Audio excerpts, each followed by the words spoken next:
This is a story about a young man, and he wanted to go to university. He wanted to go to Oxford University.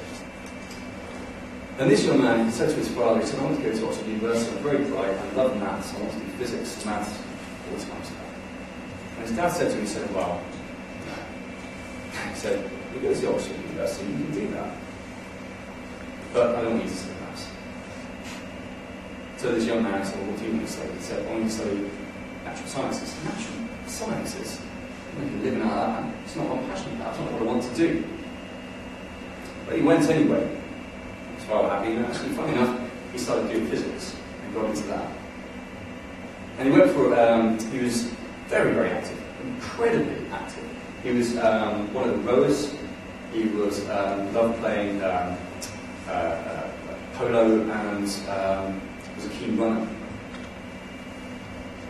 And it got to a point where he was very, very successful, and he was incredibly intelligent, but he was finding it easy.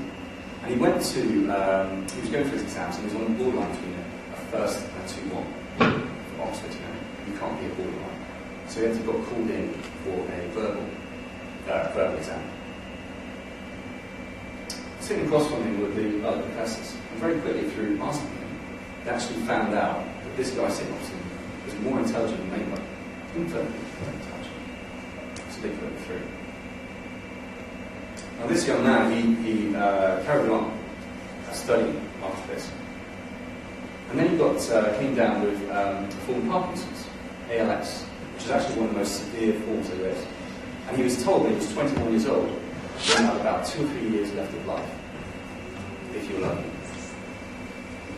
So imagine that, if you were in the prime of your life,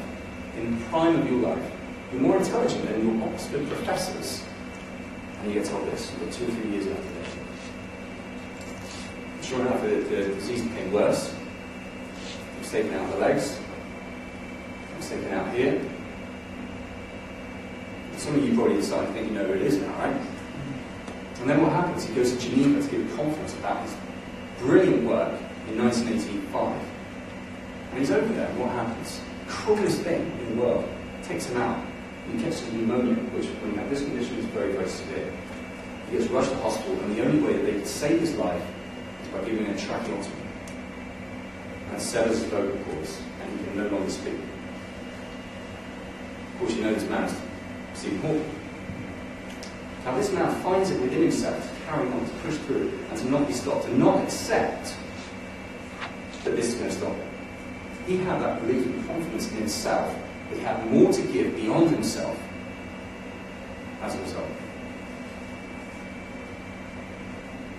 And of course, as we all know, he went on then to write Brief History of Time. And the reason he wrote Brief History of Time was because he said he wanted to give something back to people who aren't as intellectual as he is. He wanted to try and make it as accessible, how brilliant his thinking was through this. Kind of puts it into perspective a little bit, right?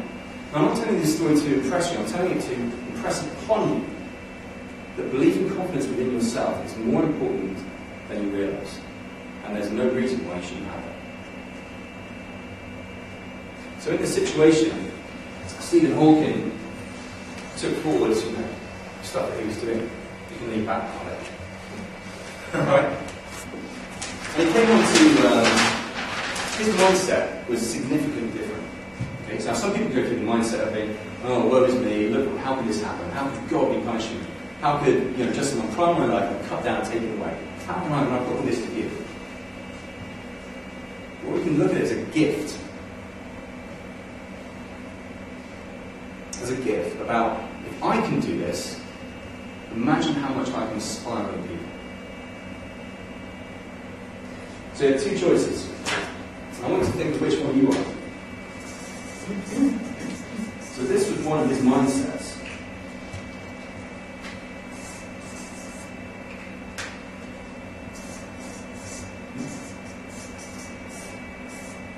So, you thought, am I going to be a master to this or a slave to this?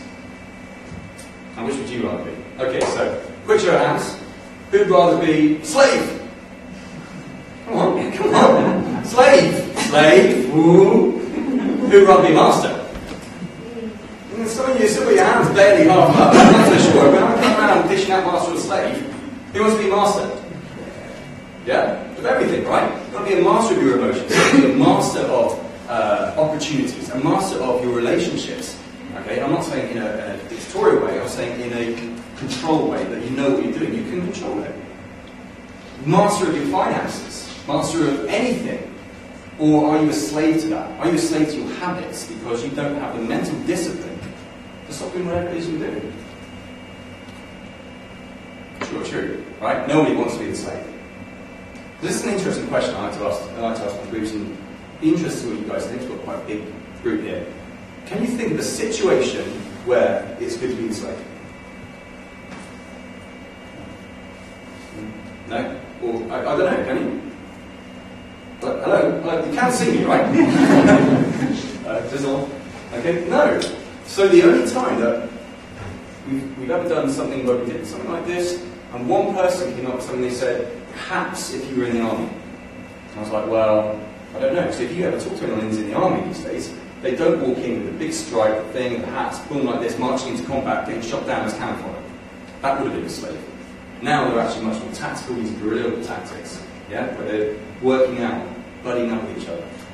Someone else gave an example of, what was it? If there was like a roadside accident, there's a paramedic who turned up, you were trying to help out, he tells you to get away.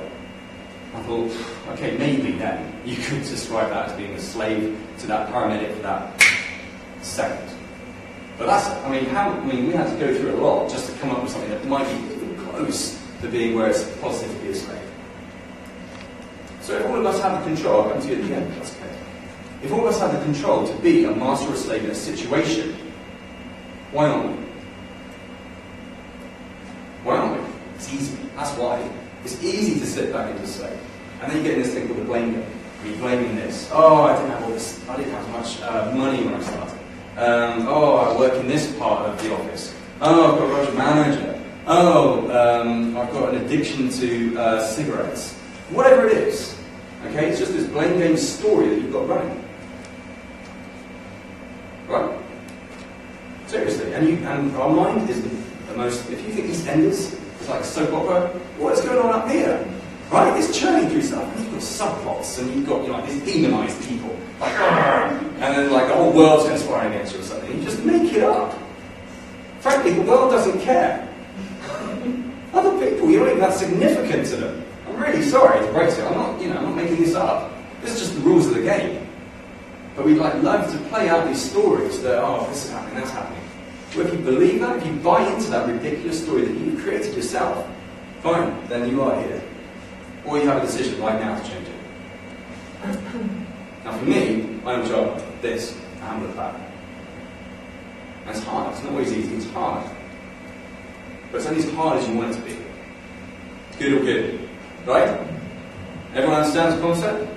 Now in NLP they call it effects. Cause and effect. So it's cause, it's effect. Master or slave. I just get to see the little slave thing. Yeah, the master thing. I always think of pharaohs or something. So, if you're a master or slave, that's great. Okay? But you're thinking now, that's great, but how do I use that? Right? I would be expressed on my thought list. Well, okay, yeah, I get that, but now what? Okay? Alright, so, bear in mind we're at the Met Office, we love our science. We love our formulas, right? Don't we? Formulas, maths, Excel spreadsheets, I don't know how you guys do it, I'll be honest. Okay? So, I'm going to give you a quick formula about how to master anything. Wow, come on, that's like the key to life, right? You don't look that impressed. I don't get it. I was like, shit, I can write this down. I want to bring a pen, I'll use my hand. I need to write in blood. Okay? You've got to try and think, right, how can I use this? Because all the time you're asking yourself questions and you're answering them. And if you're asking stupid questions, you'll get stupid answers. If you ask intelligent questions, you'll get intelligent answers. So let's quickly look at this. Okay, so the first one to mastering anything, okay, is that. It's T, isn't it? Okay, you've got that much, right? Hello? Yeah? Okay? T, thoughts. These are your thoughts. Your thoughts control everything. Now, your mind is sometimes wearing away on autopilot, and this is the thing where a lot of people get into trouble. Because you just think, I'll just do this, and he's always like that, whatever it is. Okay, but your thoughts control everything you do. And it's not always positive. if you're trying to get somewhere, if you're trying to get to where the goal or achievement that you're trying to succeed, and your thoughts are counterproductive to that, they're trying to take you out of the game, they're trying to say, what's over there? What time is it? Oh, I'm so hungry, I'm bored, whatever. Focus. And you have to train yourself into that. Otherwise your mind will just take you away. So, thoughts, first one. And your thoughts control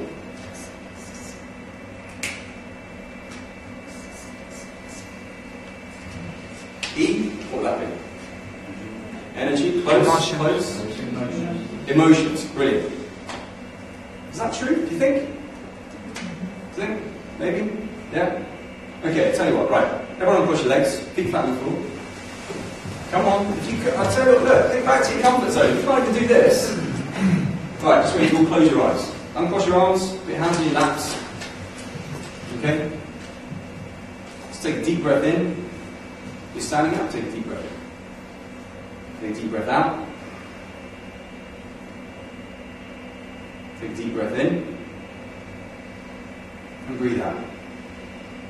And all I want you to do, as you're relaxing, is just to think of one thing where you're really happy. Just one thing. Where you felt happiness, you felt love, or it might be joy, contentment, or it might be fulfillment. Just really feel that.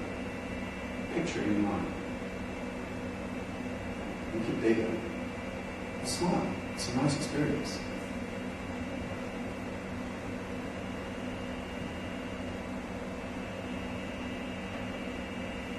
Just enjoy that experience for a minute. This is personal to you.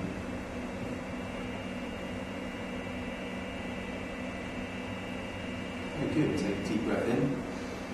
And as you breathe out, just open your eyes. How do you feel?